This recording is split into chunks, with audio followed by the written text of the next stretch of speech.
When we talk about the best players to have ever played the game, we reference their ability to cue the ball exactly straight and the way they're able to play shots without any side spin. But the reality is, these talents are highly overrated.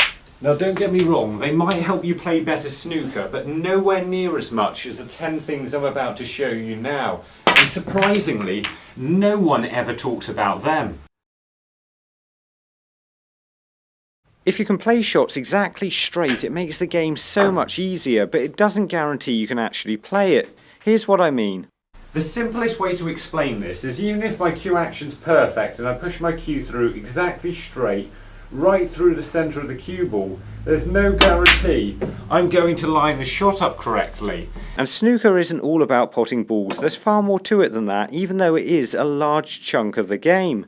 But even when we're talking about potting the balls, there's a lot you can do that can help you become a far better player. Like the better position I'm in, the less it matters how straight I can strike the cue ball. So here's the 10 fastest ways to improve at the game, starting with the most helpful.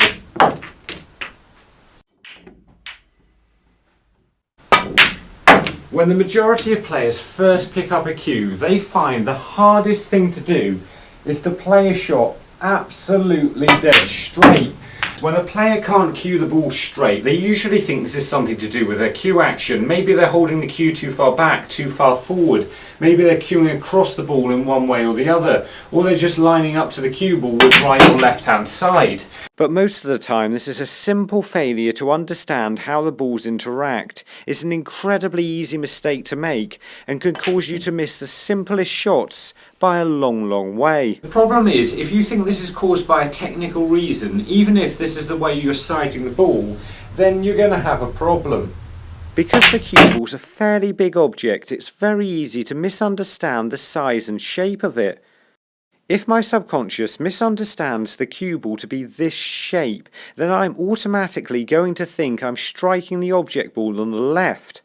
So without thinking, I'm going to be aiming too far to the right.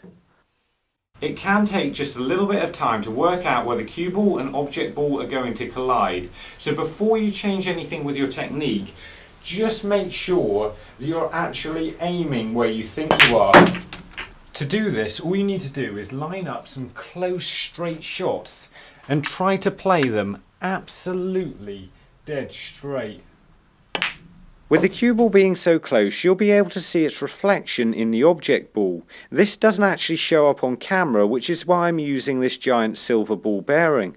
From here you can try aiming the centre of the cue ball to its reflection, and if you find the shots don't go absolutely dead straight from this distance, then you're struggling to understand how the balls collide. Fortunately, this is easily fixable by just practicing this a few times. And if you start missing shots in a game, just assume that this is the problem and you need to focus more on lining the shot up rather than losing confidence and ruining your technique. The next best way to improve your game is to get you pointing in the right direction, and handily, there's a fairly straightforward way to do that. This is all about starting the shot with your cue in the right position, pointing in the right direction. If you imagine a straight line coming back from where you're aiming on the object ball, then all you really need to do is get your cue on this line. The position of your cue is determined by where your body is, and where your body is determined by where you're standing. So if you can find the optimum position for your foot relative to this line, which is usually somewhere on or around it, then you're going to start the shot with your cue lined up perfectly to play it. So you can then imagine the straight line running to roughly where you need to contact the object ball, and you can just imagine where you need to stand on that straight line. And once you've done that, you should be fairly locked in position, and it should be difficult to actually miss the shot from there. The next thing that's going to help me is to know roughly where my cue hand ends up when I've played the shot, so that's roughly there. If it doesn't end up where it should do, you can sometimes work out that you haven't followed through properly or you've cued across the ball. It's sometimes just good to think of it a bit like a target. As this happens after you play the shot, it's just a good way to test you actually struck the ball as intended. This next one is the easiest to explain yet, but it can be the most difficult to get right, and that's when you get down on a shot, not to change your mind or move, to just stay in this position even if you think the shot's going to go wrong. The problem with moving when you're down on the shot is it makes it very hard for you to know exactly what you did, which makes it very difficult for your body to understand how to repeat your cue action consistently. If you consistently move on shots, you'll probably find you won't improve at all. If you think you're going to miss, your best option is to just get back up off the shot.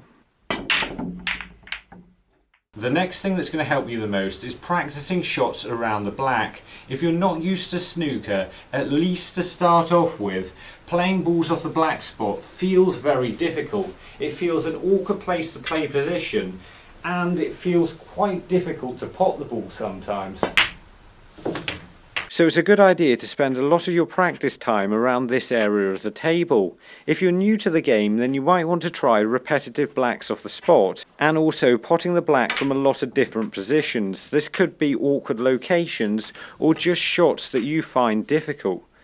If you're a little bit more experienced at the game, you might want to try spreading a few balls around the black spot or just practicing this routine. It's just about maximising your practice time around the shots that make the most difference, because if you're good around the black spot, you're likely to score a lot more points. And after we find Haroon from Baraka, Algeria, we can look at even more ways to improve your game.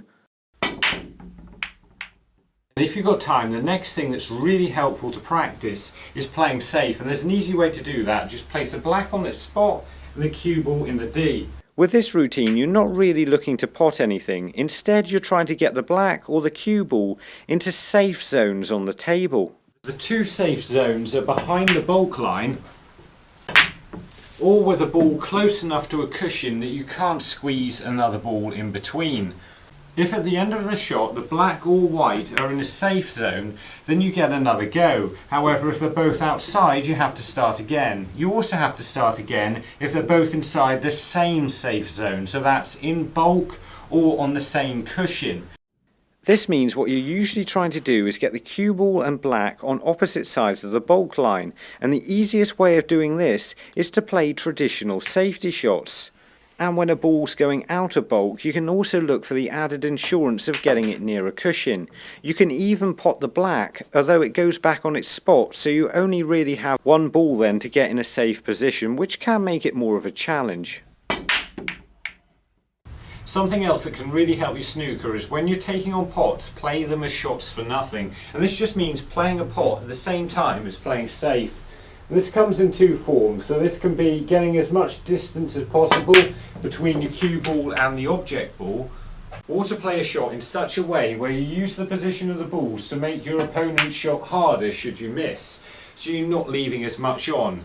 Now this can be a good idea, but if you overdo it by playing safe on shots you're likely to pot, you could leave yourself out of position or even leave yourself in trouble.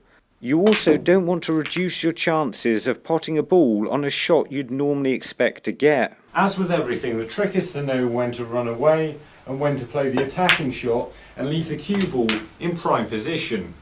Talking of which, weirdly, positional shots like these cause a lot of problems for a lot of players, and they simply don't notice it. You're trying to get the cue ball somewhere there on a shot like this, but sometimes you'll play the shot and the cue ball will end up there, and it won't seem like a massive problem because I've only just gone too far, but that makes it very difficult to play the shot slow enough to end up on the next red, and that in turn makes that shot difficult and missable.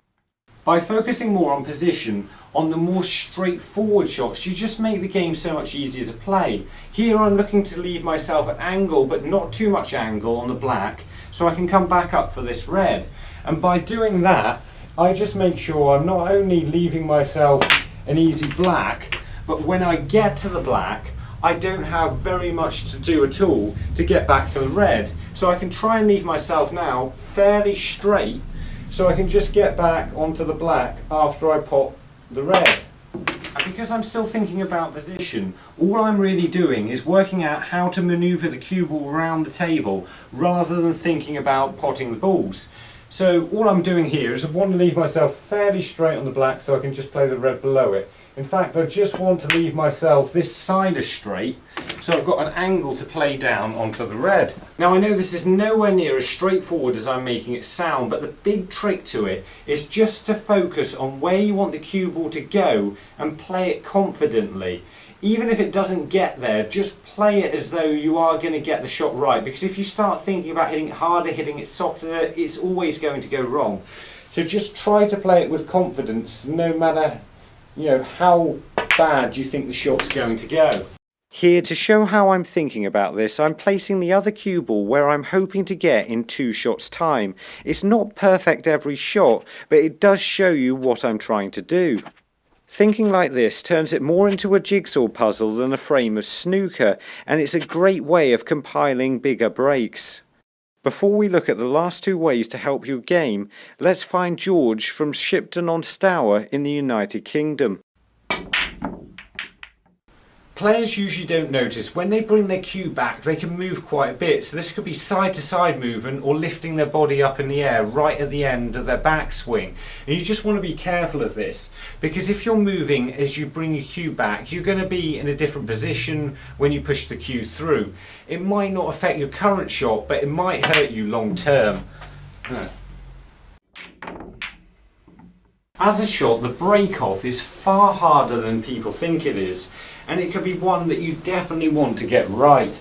Even though it's the first shot of a game, it's by no means an easy shot, and it could see you gaining a huge advantage or leaving your opponent a straightforward chance. So if you want to find out more about how to break off, including how you can pot a ball off the break and why you probably shouldn't, have a look at this video. And remember, don't just watch, play, and make the commitment to becoming a better player by subscribing to the channel and visit the website. See you later.